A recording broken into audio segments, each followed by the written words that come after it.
Thank you very much for being with us this evening. I know it is May. I know it is a while until the next redistricting, but it's really important that we keep this conversation going. It's really important that we have this bill that we are going to be talking about tonight, that it get attention, that we have discussion about it, and that we are prepared for the next redistricting, which will take place in 2031. So thank you for being here. Thank you for caring about this really important issue.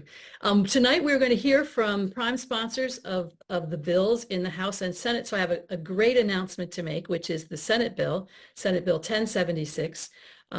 Senator Kearney, who's with us tonight, circulated a co-sponsor memo for that today. So now we're able to start talking to our state senators about this and encouraging them to sign on. That bill is 1076. The House Bill 1776 has 43 co-sponsors. And some of you might be wondering, why aren't they the same number?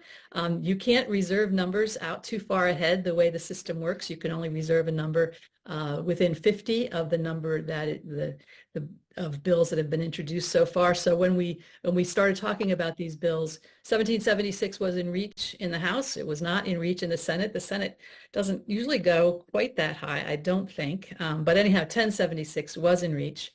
So we have 1776 in the House and 1076 in the Senate.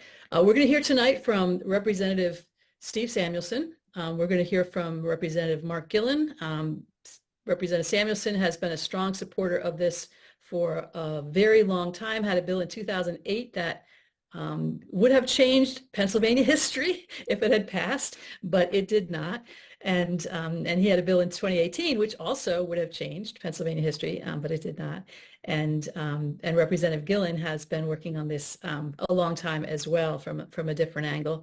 And Senator Kearney is newer to this topic, but has been a really strong supporter since he was elected to the Senate. So we'll hear from those three. Then Tony Crocamo will be giving a bit of a detailed introduction to the bill itself. I'll be joining him for part of that. And then we will hear from Philip Hensley-Robin, who is the new executive director of Common Cause PA. I don't know if you all know, but I am sometimes referred to as chair and co-founder of Fair Districts PA. The other co-founder was one of Philip's predecessors with Common Cause PA, Barry Kaufman, who was a executive director for Common Cause for several decades. He left Common Cause not long after we started Fair Districts PA, but Common Cause has had an important role in good government in Pennsylvania for a long time, and certainly is a really important partner in this work. And I'll introduce Philip a bit more when we get to that. And then we'll have a little time for Q&A, but it's going to be a pretty full program. We're going to get started right now with Representative Steve Samuelson telling us a little bit about his involvement in this process. Well, thank you, Carol.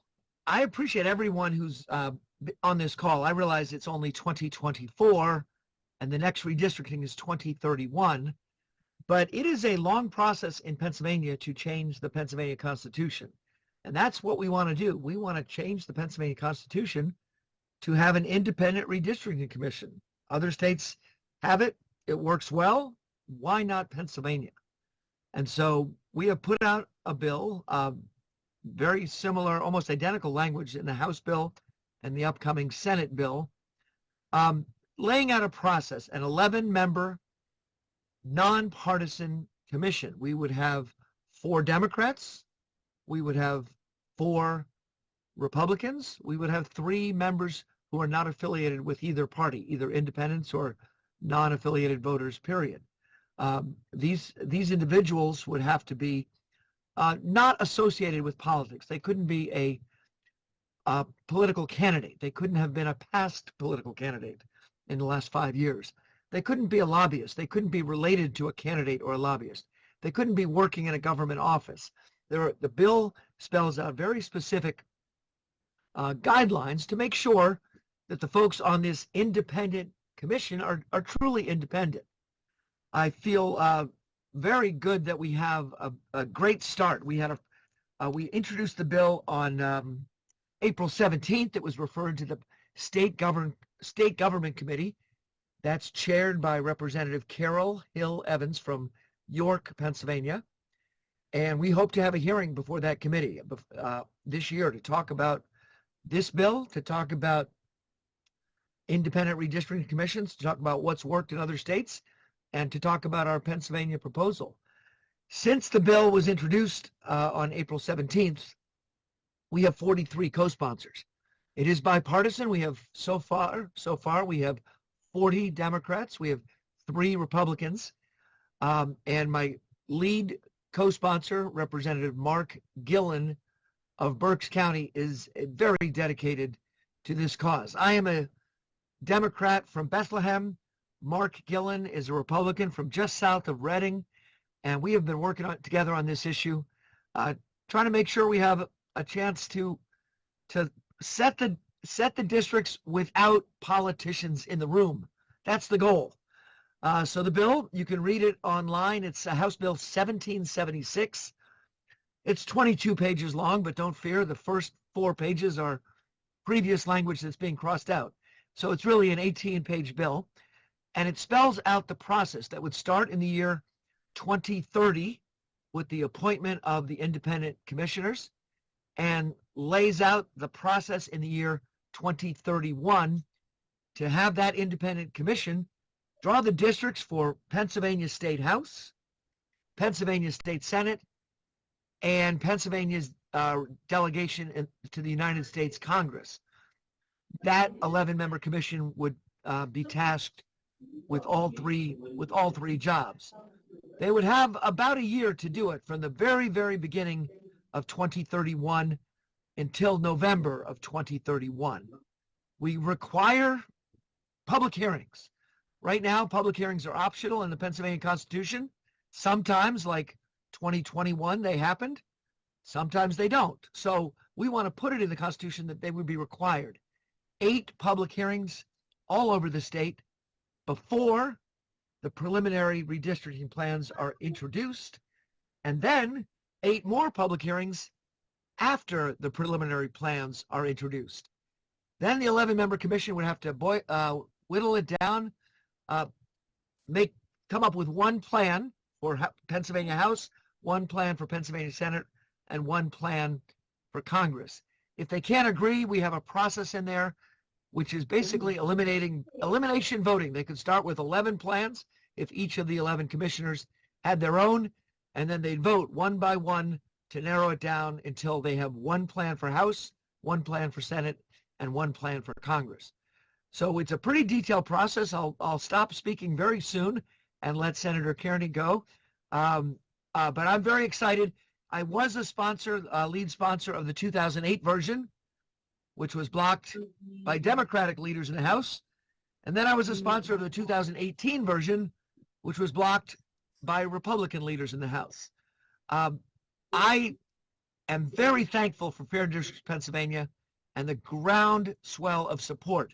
I know that since 2018, there have been 102,000 people signing a petition saying that we need independent redistricting commission in Pennsylvania.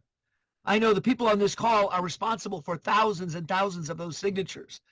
And I don't remember any other issue in my years in the legislature where we've had 102,000 people sign a petition. So it's going to be a challenge to get this passed in the next couple of sessions. But the public is speaking loud and clear that we need an independent commission. So I thank you for your involvement in this webinar tonight. And thank you, Carol. Thank you very much, Senator Representative Samuelson, for your part in this, and we're going to hand this off to Senator Kearney. Thank you for joining us. Thank you, Carol. It's good to be here, and thank you, Steve, and thank you for your work on this very important issue. I'm Tim Kearney. I represent the 26th district, which includes parts of Delaware County. You know, I think it's obvious, certainly on the people on this call, but I think in general, Pennsylvania voters really want fair districts, and they deserve fair districts. You know, when Representative Samuelson and Gillen introduced House Bill 1776 last month during a press conference in Harrisburg, I proudly stood beside them.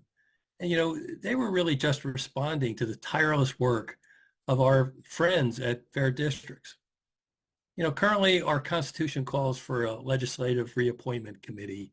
You know, that committee's it's inherently partisan, depending on who's in the majority actually in the Supreme Court. House Bill 1776 calls for an independent redistricting commission, one that doesn't rely on electoral majority. It's independent, not legislative. And today, I introduced a companion bill in the Senate, Senate Bill 1076, which mirrors House Bill 1776.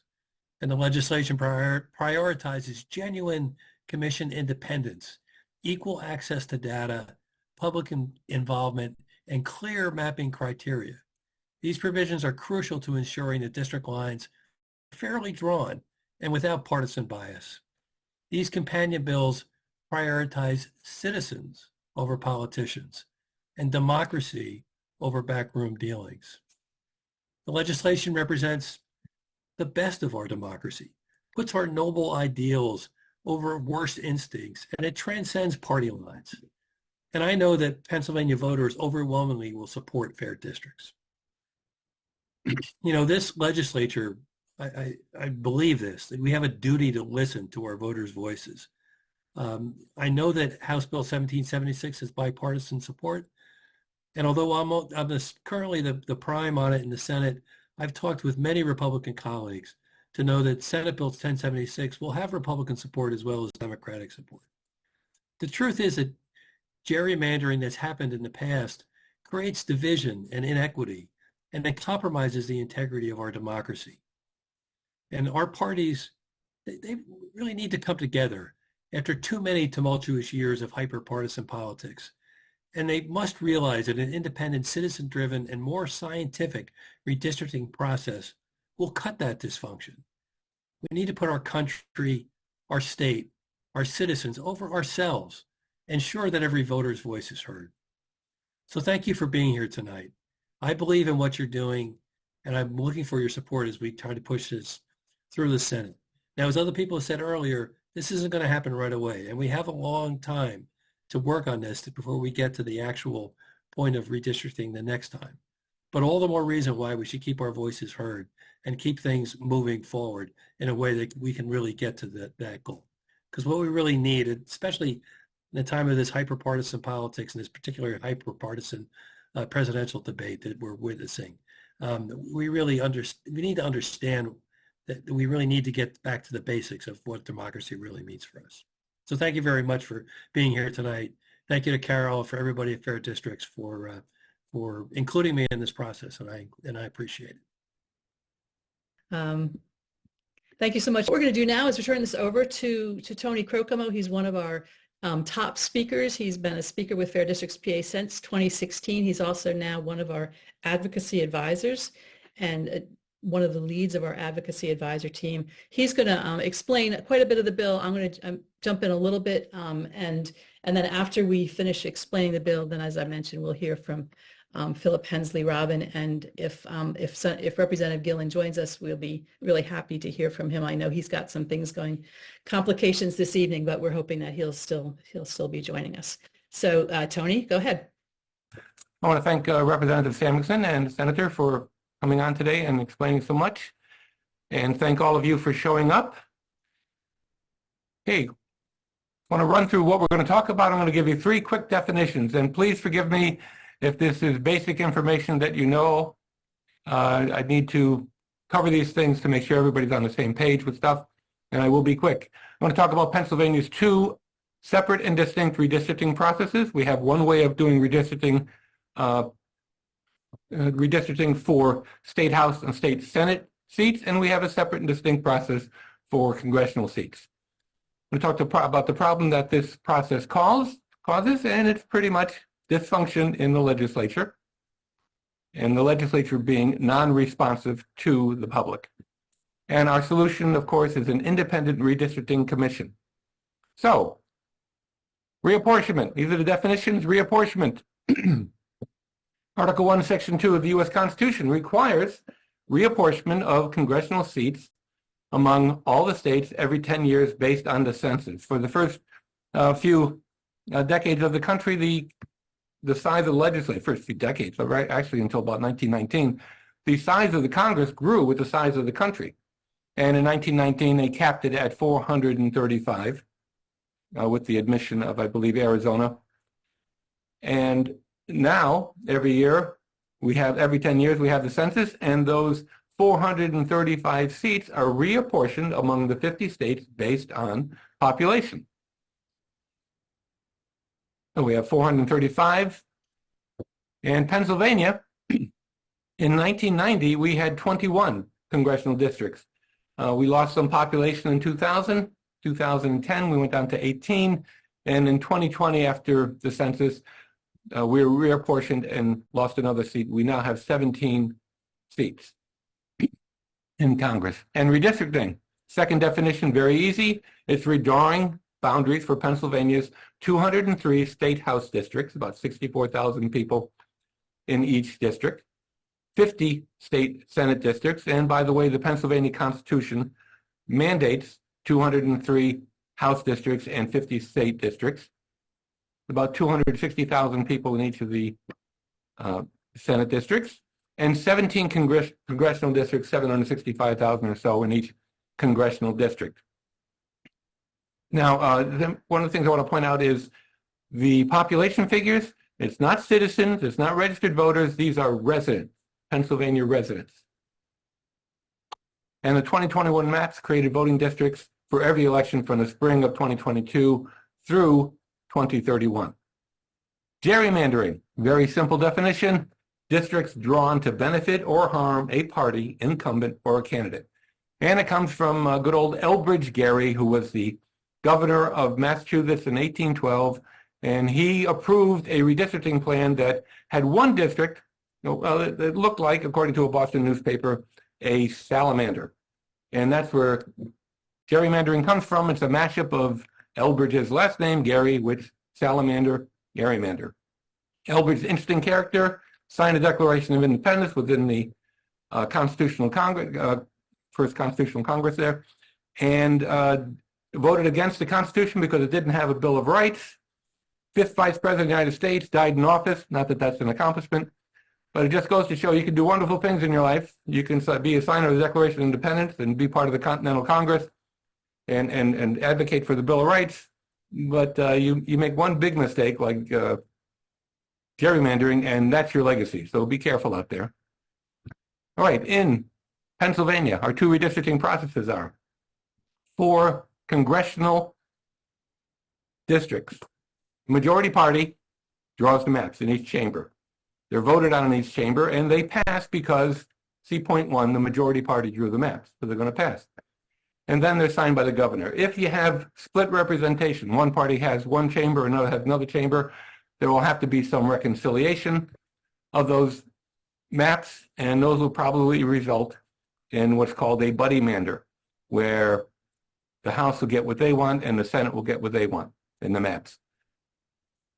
Does not even have much involvement of the legislators themselves in the process. These are all done behind closed doors. They've had hearings, but the hearings haven't. There's been no evidence that the hearings in the past have really done much, and I'm talking about all those hearings before 2021. So that's the process. It's been behind closed doors, and it's been a partisan process. Now, yes, we had a slightly different process this time, but the process has not changed. The only thing that changed was we had a different type of chair for the committee who wanted more hearings and wanted a little bit more open. So we got a few more hearings and a little bit more open process.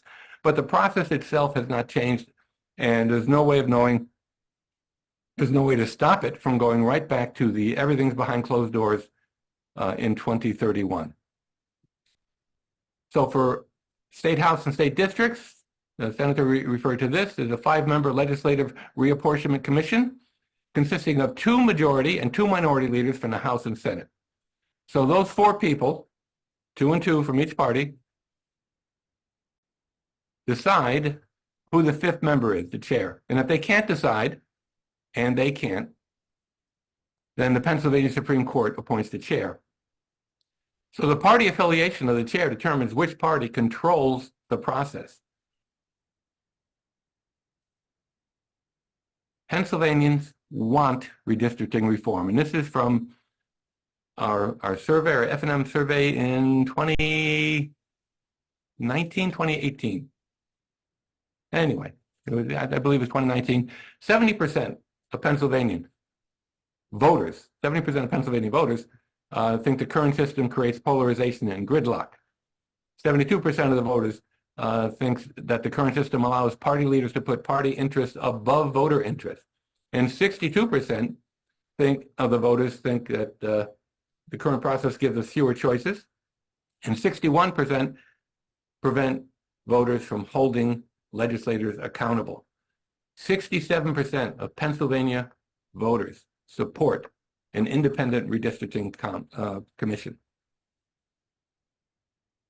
The earmarks of a genuine independent redistricting commission. It's a three-legged stool of balance and stability. We want one commission in Pennsylvania to do congressional and House and Senate districts. We want the same group to draw the districts using the same criteria and the same process. We don't want two separate processes. And the important elements are the independence. And we want the commission to be independent of the legislature in the selection of commissioners and in the operation of the commission. We want the commission to be able to draw maps and enact maps without the legislature involved in that process. Public process. Another important leg of the stool. The public process, we want to require the adoption of transparent redistricting process that includes public hearings, as Representative Samuelson mentioned, around the state, sharing of information about redistricting proposals, and equal access to all data and information for both general and public commissioners, for both the general public and commissioners.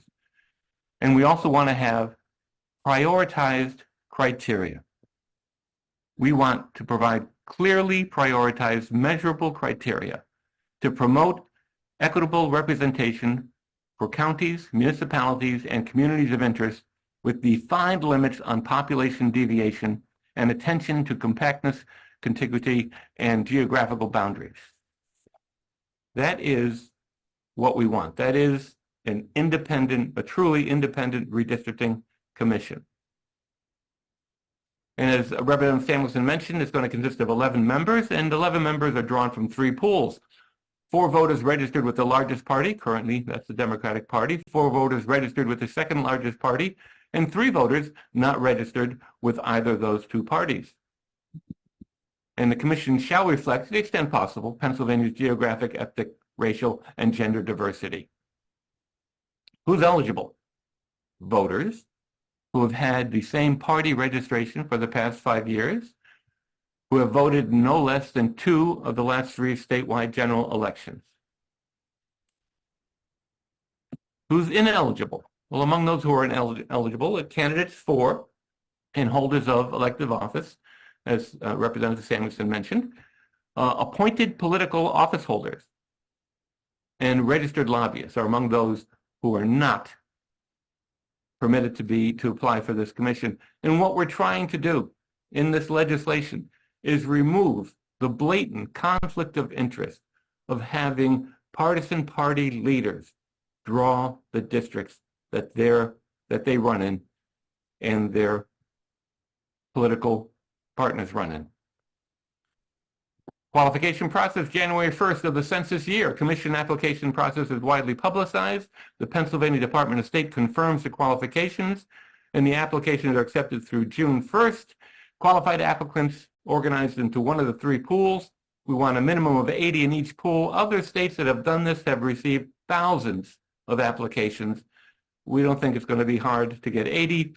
If it is hard to get 80, we can there's a provision to hold the applications open longer until you get the 80. So members 1 through 8 in the commission. The State Ethics Commission picks the top 60 in each pool. House, Senate, and majority and minority leaders may each strike 2 applicants from each pool. It's like a peremptory charge and a peremptory challenge for a juror. You don't have to give any reason. Just, I don't like the cut of your jib. All right, they're out. At a public event, random selection of 3 from each major party and 2 from other party unaffiliated. The last 3 members are selected by the Ethics Commission. They go back to the 3 pools and they pick another applicant from each one of the pools. And they're doing this to balance demographics and to get needed skills and experience on the commission. All right, public process. We want public access to the tools and the information used by the commission. We want open meetings with public access and participation. We want the maps posted before they vote on any maps, and we want incarcerated persons counted in the district of their last known Pennsylvania address. Carol is going to talk about prioritized mapping criteria.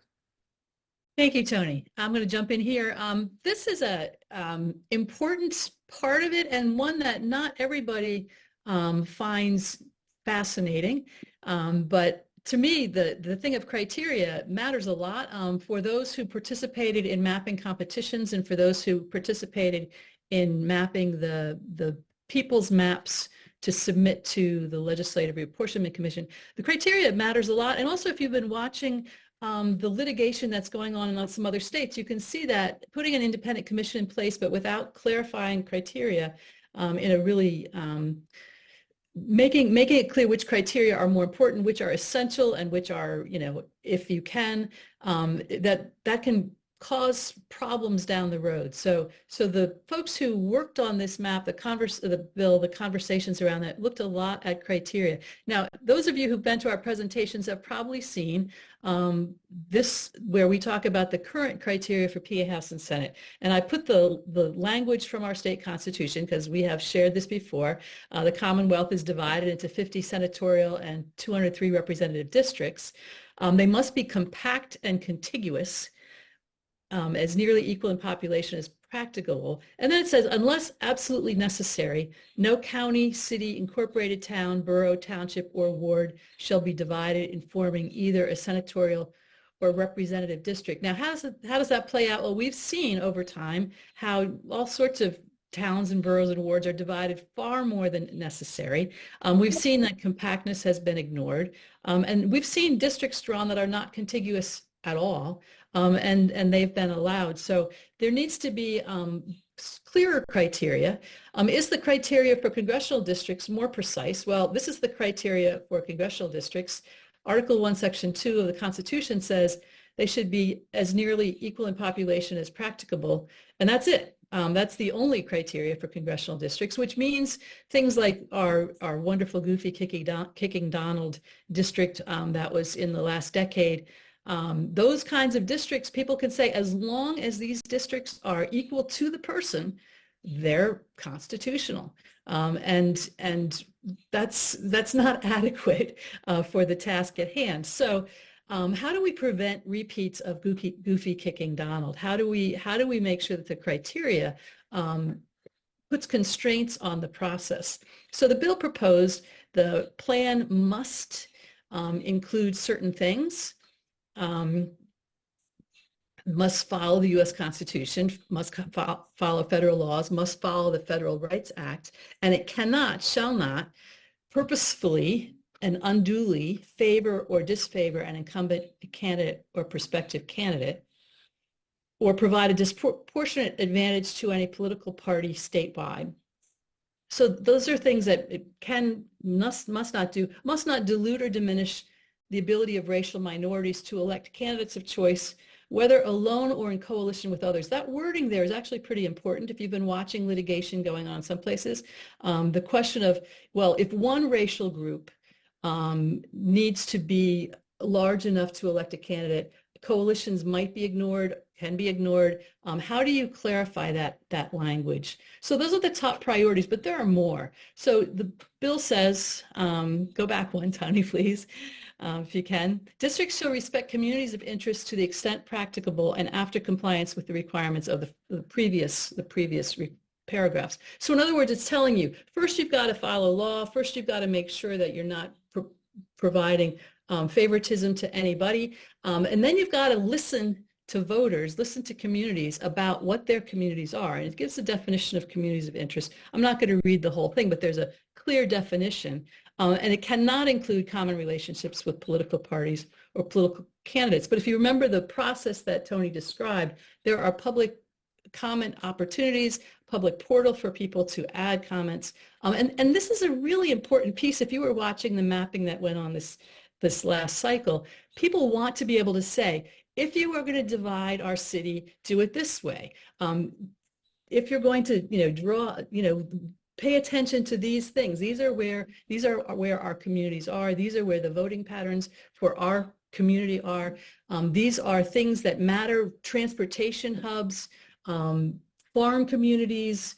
There's different ways. There was some testimony given about a particular large part of land that was having to be reimagined and repurposed, and that should not be divided, because that was one really important political concern. If you divide it, then the history and the advocacy for that is diminished. So that community of interest, it was really fascinating to look. We actually kept track of a lot of the testimony that was given and how much of it aligned, how much of it was very consistent about what particular groups wanted to see in the maps for their communities. At the same time, though, this is a fairly subjective requirement. There are other less subjective requirements with some specific mathematical limits to protect our communities. So senatorial and representative districts shall be drawn with the fewest number of divisions to counties, municipalities, and wards, but within a specific population deviation of 2.5% above or below. If you were watching the Senate maps this last time, the Senate maps have some very large deviations and patterns of deviation that mean that the changes in the districts did not follow the flow of population growth in the state. Narrowing the deviation would diminish that. And also, a county may not contain more senatorial districts than the number required by the population plus one, no more than for the representative districts than the number required by the population plus two, and no precincts shall be split in the drawing of district lines. Now, what this does is it says that some of our very purple counties have been divided far more than they should be to control the outcomes, and by putting a mathematical limit on how many times they can be divided offers a protection against that kind of gerrymandering and that kind of distorted district. For congressional, it's similar. They should be drawn with the fewest number of divisions, but for congressional, as it stands, unless there is something in law or some clear, obvious principle, they have to be drawn to the person. Zero deviation, which means you divide lots of precincts in drawing these, and in a way, you have these much larger districts, but they're drawn to be precisely even, and a baby is born and they're already uneven, or a new housing complex.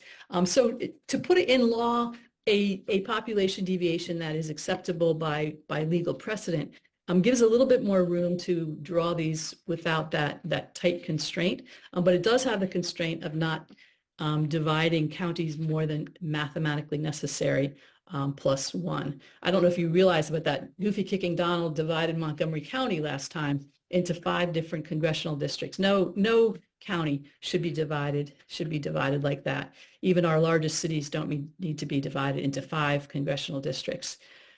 Continuing on with the criteria, they need to be contiguous, but if you've noticed, there are parts of Pennsylvania, very little enclaves or fragments that are small, and so this would allow those to be considered contiguous even if they're not drawn in the district itself, because that creates a problem for voters, for people running for election, for lots of different things. This showed up in some previous bills, and it seemed like a Pennsylvania-specific solution to that point of non-contiguity. And then to the extent that it's possible without violating all the preceding criteria, they need to be compact, and they also need to conform to natural boundaries. All of these criteria have shown up in some form in previous bills, and we went through earlier bills to see, as people think about mapping Pennsylvania, how do they do it in a way that acknowledges Pennsylvania's weird geography, acknowledges Pennsylvania's history as it's embedded in our towns, and acknowledges the conflict between contiguity, compactness, in Pennsylvania. So this is an attempt to put all of those into a format that will yield representation, districts that communities feel represent them well.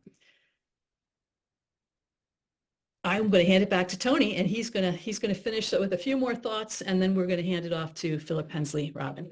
Thanks, Okay. Tony. Thank you, Carol. So why is an IRC necessary? Well, the Pennsylvania process that created some of the worst gerrymandered districts, goofy kicking Donald, it remains intact. An IRC will end the conflict of interest of party leaders drawing district lines. Voters should be picking the legislators, not legislators picking voters.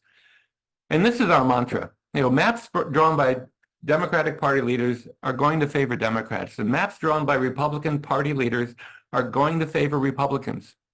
Maps drawn by an independent redistricting commission will favor citizens. Those are the maps we want. This is the constitutional amendment timeline. So in 2024, we're hoping to have hearings, and it'd be nice to have a vote, committee vote in the House and the Senate in 2024.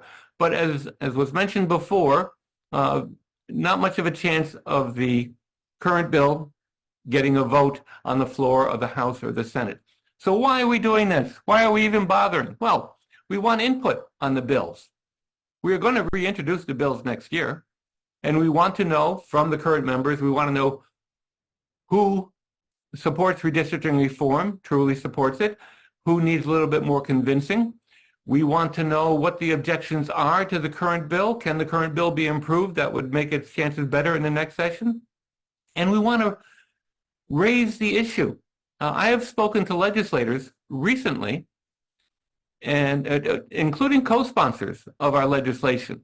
And I was amazed that they were asking basic questions about the redistricting process. They were not fully up to speed on this. So clearly there's a need to educate a lot of the legislators on this process. You know, there are thousands of bills, 4,000, sometimes close to 5,000 bills in every 2-year session. And our legislators are busy. They're doing a lot of things. We may or may not like everything they're doing, but they are busy. They are going to a lot of functions. They got a lot of bills, a lot of things going on, and they can't read every bill. They can't read the bills that we've sent necessarily. So we want to raise the issue and educate the legislators. What we really want is in the next session. State House sessions are 2 years. So in 2025, 2026 session, we want our bills to pass the House and the Senate. And then in the 26-27 session, we want them to pass the Senate again. It's constitutional amendment. We're going for a constitutional amendment. It has to pass 2 consecutive sessions of the legislature and then goes to referendum. So if it passes for the second time in 2026, well, the referendum could be in November 2026. If it passes in 2027, referendum could be in 2027. But if it's very late in 2027, it could be as late as November 2028. Census occurs 2030, and we have an independent redistricting commission doing its job to the benefit of all Pennsylvanians in 2031. That's the timeline. And a number of people have said, oh, gee, you know, it's a long way off. It's not really. Not when you have 4 years, 25 through 27, tied up with just passing the legislation, and then it goes to referendum. We don't have a lot of time. It's later than we think. So is redistricting reform an impossible dream? Can this be done? Why would party leaders give up that power? None of us want to relinquish power that we have. Well, our argument would be it's in their best interest, because party leaders control Pennsylvania's redistricting. But in 2030, which party will have the House majority, the Senate majority, the Supreme Court majority, Pennsylvania governor's office? Ask your legislators, what happens to them if the other party controls the process? What happens to their party if the other party controls the process? And another question we often get is, does this work anywhere else? And I want to point out 2 things on this map You see Pennsylvania, Ohio, and Arkansas. Only those 3 states. We are one of 3 states that have an entirely political redistricting commission. The 47 other states have different variations on redistricting commissions. They are not all good. In fact, according to the American Bar Association, Michigan, Colorado, and California are, quote, the gold standard for redistricting, independent redistricting commissions.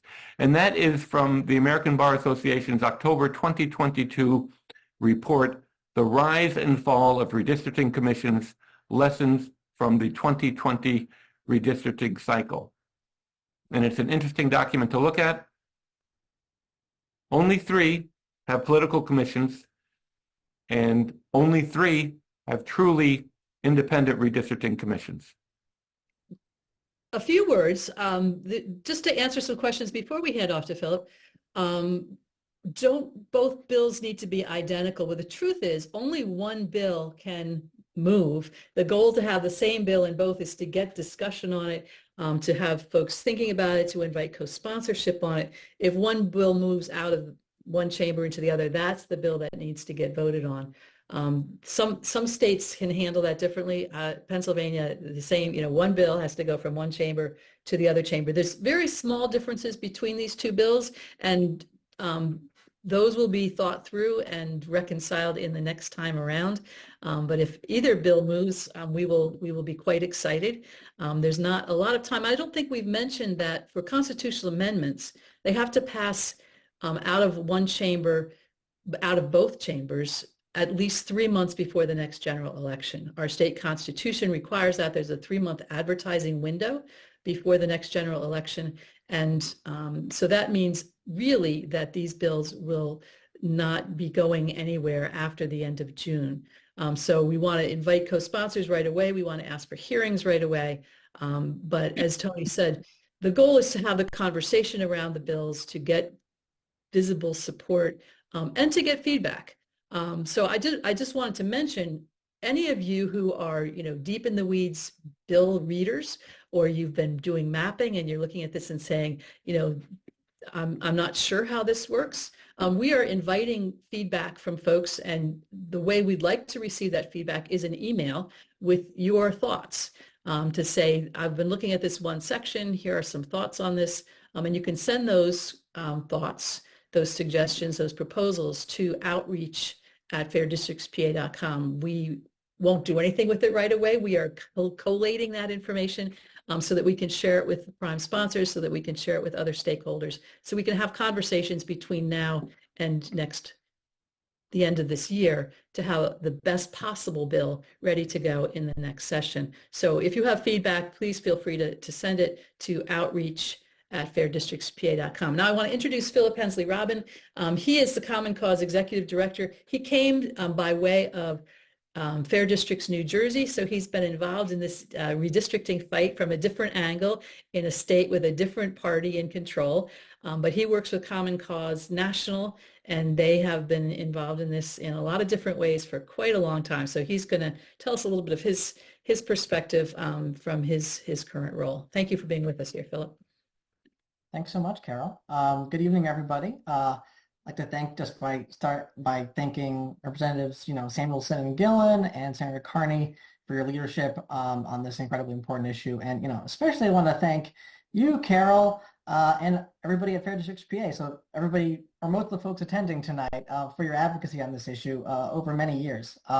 It's because of you that we're talking about this tonight. And it's because of you that we're going to pass independent citizen redistricting in Pennsylvania. And thank you, Tony, obviously, for the great presentation, very thorough.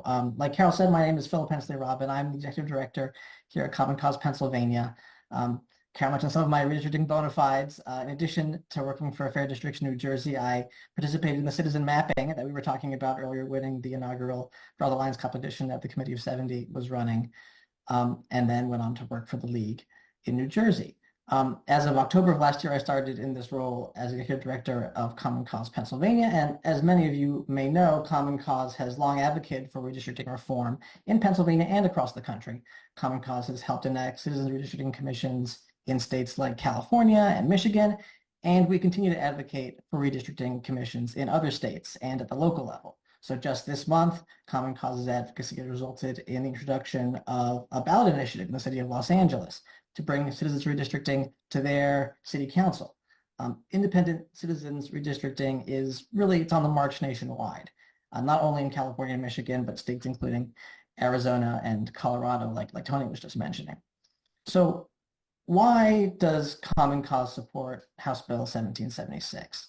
Our experience working for fair maps in states across the country has clearly taught us one thing, which is the single solution to truly end gerrymandering and the gold standard for fair maps are independent citizens redistricting commissions, and that's what this bill offers. So citizens commissions take the power to draw district lines out of the hands of elected officials and insiders and return it to the people. They're truly independent from the partisan pressure of the political process. As Representative Samuelson described at the outset of this call, this bill includes a number of qualifications for commissioners to exclude anyone who would have a conflict of interest. Candidates, staffers, lobbyists, and their close family members are simply barred from serving as commissioners, and there's also a forward-looking bar on them serving in office. Citizen commissions sort of bring to life one of our oldest and most fundamental ideals of democracy, which is citizen self-government. And I think at a time of despair and deep concern about our democracy and our institutions, citizen commissions offer a profoundly inspiring vision of what democracy can look like. It's ordinary citizens, randomly selected, working together to find fair solutions to public problems. And what do we see in states that have these citizen commissions? We see supercharged community participation. We see voting rights of all communities respected. We see the provisions of the Voting Rights Act followed. Diverse communities able to advocate for districts that make the most sense for them to make sure that their voices will be heard. In states with these commissions, we see transparency, clear standards, and in the 4 states that use citizen commissions in this most recent cycle, tens of thousands of people participated at public meetings. In these states, we see commissions that are not only mandated to prioritize fair mapping criteria, but really enact maps that meet those criteria. And while litigation is sort of inevitable in the redistricting world, in states where politicians are in charge, 36% of maps are struck down as illegal or drawn by courts. But in states with independent commissions, 89% of maps are upheld or not challenged in the first place. So I think one thing that's been drawn out, and I want to emphasize a little bit more this evening, is that while the legislature should not be in the business of drawing maps, nor should a politician-appointed commission be in charge, the same goes for the Pennsylvania Supreme Court. We have great respect for the justices of our highest court. Through their decisions, the flagrantly gerrymandered districts that we used to have to vote in were overturned, but those justices are themselves elected in partisan elections, and they should not be solely responsible for drawing maps or solely selecting the one expert who will draw the maps behind closed doors. The Fair Districts Amendment would make sure that our Supreme Court is properly limited in its authority to review maps for their constitutional compliance and their legal compliance, and not drawing those maps themselves. The justices are experts in the law. They're not demographers, they're not cartographers. They're not listening to community members. They don't solicit and incorporate feedback in their map making. That's just not within their capacity or their competence as the judicial branch. So many of you have been working and thinking about this issue for years. You've heard what I've said before, but what I want to leave you with is, why we think this time is different. So our theory of why we'll pass redistricting this decade is that this time is different. We're starting early, which means that legislators are voting to change a process that won't necessarily affect them. That fundamentally changes the calculus that legislators make when they're thinking about this process, as we've heard some of them aren't really thinking about it at all quite yet. And secondly, critically, legislators will have a pretty clear choice this time between keeping the current compromise process, which puts fundamentally the Supreme Court in charge, or enacting a new fair citizen redistricting commission. Democracy, really is in danger when the link of accountability between elected officials and their constituents is severed, and democracy is achieved when all of our communities are able to have their voices heard. That's why we're all here tonight, and I just want to thank you for the time. Thank you so much, Philip. That you raised some really interesting points there. And I just wanted to say a word about the difference between the bills. Has to do with the Supreme Court. In the bill that's been introduced in the Senate, there's 2 points that reference the Supreme Court. If the commission is not able to draw a map, that it would go to the court, and the other is if there are aggrieved parties, that it would go to the court. The reality is, the way the bill is constructed, the commission will draw a map, and that we will be gaming that out, we will be testing that out. It's really important to the independence of the commission that they be the ones who draw the map. So any of you who know game theory, who have been studying ranked choice voting, elimination votes, all of that, we want to test it out and make absolutely certain that the final decision process, there is a fail-safe that keeps it within the commission, that there's no way that it would not be done by the commission. That's one. So that the Supreme Court is not in the position to be drawn in to draw the final maps. The truth is, though, there's no way that we can ever prevent aggrieved parties from litigating. The goal is to have the strongest process, the strongest criteria, and to have a process where people feel like there's no way the court will ever do anything, about this map, that it's so good, it's so clearly fair, that we're not going to take it to the court. That's the goal, to remove the court from this and to keep it within the commission itself. Thank you, Senator Kearney. I know that you have to go. I have to run, really, Carol. Thank you very much for everything. Being with us. We're a great evening. Philip, good to see you again. See you, Senator. Okay. Thanks a lot. There's just a few questions I'm gonna go to. One is from somebody who says, as a lifelong Republican, I've had conversations with Republican representatives who I believe want more bipartisanship, fair districts, and Republicans and Democrats to work together. Some have said they'll co-sponsor and support it. They haven't co-sponsored. Can you provide insight? That was to Representative Gillen. I apologize that he's ended up not being able to be with us this evening. He has some conflicts that have gotten in the way. So he's not here to answer that. I will say that we have a very splintered, as Senator Kearney mentioned, that there's a lot going on within our state legislature. There's a lot of fracturing. There's a lot of division between party caucuses. There's a lot of tension about where our state is headed and what's going to happen in this next election. And there's a lot of fear of being punished by different fractions of the caucus. So every single legislator has a different calculus for what they're doing, is what I would say. And honest conversations is really the only way we're going to know. To go back and say, as a Republican, I think this is a solution for the divisions that we're seeing. I wonder why you haven't co-sponsored, and see if you can find out. I think honest conversations is the only way we're going to really get this done, is to have honest conversations with legislators. And it's not just one party. Legislators on both sides, some feel we don't want to do this because that's giving up some kind of power. The truth is, most of our legislators have no real power in this process. It's the leadership. But then there are legislators who feel like, my leaders don't want us to do this because it takes away the leaders' power, and the leaders have a lot of control over their colleagues. Part of the goal in this would be to lessen that control over their colleagues, but those who have that control are not eager to have that happen. So every legislator will have a different calculus for why they will or won't, and everyone has a different understanding of what they're willing to do and where they're willing to take a risk and where they're not. I wonder if Representative Samuelson is still with us, if he has a word or two he wants to say on this. It'd be great to hear from you. Absolutely, absolutely. And in fairness, this bill has been out for exactly 14 days. We introduced it on April 17th. We had to get some drafting things correct, and we got the bill introduced April 17th. So legislators have only had it in front of them for 14 days. I'm thrilled that we have 43 co-sponsors. We do have 3 Republicans. We have Mark Gillen from Berks County. We have Joe Hogan from Bucks County. And we have Steve Menser from Lancaster County. I do want to mention that in those short 14 days, we already have sponsors from 13 counties across Pennsylvania. And if you do the math, 43 representatives, that's 21% of the House already in just 2 weeks. So I'm very optimistic that we're getting a lot of sponsors. Now, obviously, the best way to get a new co-sponsor is to have citizens who live in that legislator's district ask the person, ask him or her, hey, this is a great bill. Here's the language. We think it's an important long-term reform for Pennsylvania. As was said on this call, we do not know who will be in charge of the House or the Senate in 2031. We don't know who will be in charge of the Supreme Court in 2031, but we do know that an independent commission will be the solution.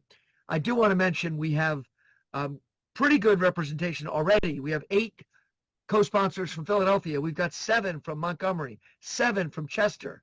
We've got 4 from Bucks, 4 from Delaware County, 3 from Lancaster County, 2 from Northampton, 2 from Berks, 2 from Allegheny, and we also have sponsors from Monroe and York and Dauphin and Center. So 43 so far. I'm very optimistic. I do have to say that previous versions of this bill, when this started 20 years ago, the first time I co-sponsored, another representative was the lead sponsor. I think we had about 19 or 20 sponsors. There was a version that got up to 40. In 2016, we tried, I think we had 29 sponsors. The most support we ever had was 5 years ago. We did have 110 co-sponsors, and it was a real bipartisan group. I think we had 73 Democrats, 37 Republicans. And when you think about it, this bill guarantees 4 Democrats, 4 Republicans, 3 independents, or people with no party affiliation. It would be a bipartisan, nonpartisan solution. So I think the best way to move forward is ask your representative. We got a new representative last week. And sometimes you could mention, well, your neighboring representatives are already co-sponsoring. If you were visiting representatives from the Lehigh Valley where I live, you could say, well, there's 2 so far. How about the other 9? If you lived in Bucks County, there's 4 who have already co-sponsored. It's a good reform. Why not add your name? So we do have all the way till November 30th to build support for this proposal. And as has been said on this call, we want this proposal out for discussion in 2024, for input, for suggestions, for amendments. And then in 2025, we will have a refined version and start the process of getting it past the House and Senate in 25, and then we hope again in 2027 to get it to the voters. So keep up the great work. I appreciate everything you've done. I think we had, last couple of weeks, I think we've added 5 or 6 more. And at the beginning, we were adding 5 or 6 co-sponsors a day. So thank you to all of the people on this call. I also realize that there are people on this call who were standing at the polls last week. So people are running for Congress, for U.S. Senate, for president, for state representatives, for state Senate. And here we had folks at the polls from fair districts talking about 2031 and how we need to change the process. I really, really appreciate that. And I think just, keep up the advocacy. It really, really makes a difference. Thank you, Representative Samuelson. I'm going to talk a little bit about how people can get involved, how people can help. I do want to answer a couple more questions before I do that. One question was, what happens if there's some kind of realignment of the national party system? I want to make really clear, the bill does not mention Republicans or Democrats. They're not mentioned in our state constitution. Parties can change. What it does say is pools are created from the largest party by voter registration and the second largest party by voter registration, and then a pool of unaffiliated or third party, in other words, people who are not from either of those largest parties. And that language is used throughout the bill. It never references either of our major parties. Another question has to do with to get the bills passed. It asks, do legislators vote on the maps, or is that a way to get this passed by allowing legislators to vote on the maps? There are some states that have commissions that draw maps, but then the legislators get to vote on them. Those have not proven to be particularly effective in removing the conflict of interest. The legislators vote for the maps that serve them best. Our goal is to not do that, is to make sure that the mapping process stays within the commission. And the last question I want to point to is people who've been involved in this since 2016, what makes us have any hope now that this will happen? It didn't happen before this last redistricting. And I would say we've learned a lot. And when we started, the information was hard to get. How do you map? How these are drawn? How do you analyze maps? It's become more and more democratized. The mapping competitions that Draw the Lines did helped a lot of people understand, helped them see what maps, what's going on with these maps. We've had I think it's over 1,200 informational meetings attended by, I believe, 47,000 people. There are more and more people in Pennsylvania who understand why this matters, who've looked at maps. When we started in 2016, very few people really knew what the word gerrymandering was. Now at the polls, it's interesting. You start talking about, I was in a poll in a fairly rural place in Lancaster, and I would start saying, would you be interested in signing a petition to change the way our district maps were drawn? Some people said, I don't know anything about district maps. I don't even know what that means, voting districts. And others looked at me and said, oh, are you talking about gerrymandering? Let me sign that. So it was interesting to see that there are certainly people who care about this. The other a big difference is timing. We started in 2016. Before, we're starting sooner, and people are much more aware of the whole question of redistricting because of what's happened recently. And the last one I think Tony mentioned, nobody knows who's going to be in charge in 2031. Nobody knows who's going to be drawing the lines. And as Representative Samuelson said, he had a bill in 2008 that was blocked by a Democratic committee chair. Nobody knows for sure why anybody does anything, but the odds are pretty high that it was because the Democratic leadership were fairly sure that they were going to be the ones drawing the maps in 2011. That seemed to be the case. The Democrats had a majority in the House. There seemed to be a real hope that the Democrats would be able to do a gerrymander of their own in 2011. And what do you know? There was a lot of outside money poured into Pennsylvania to capture the legislative process to make sure that the Republicans controlled that mapping process.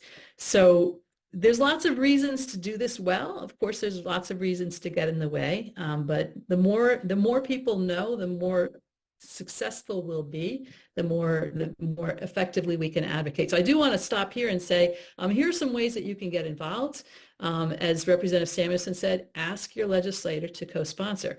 You can look at our Contact Your Legislator page, or you can look at our most recent update about taking action.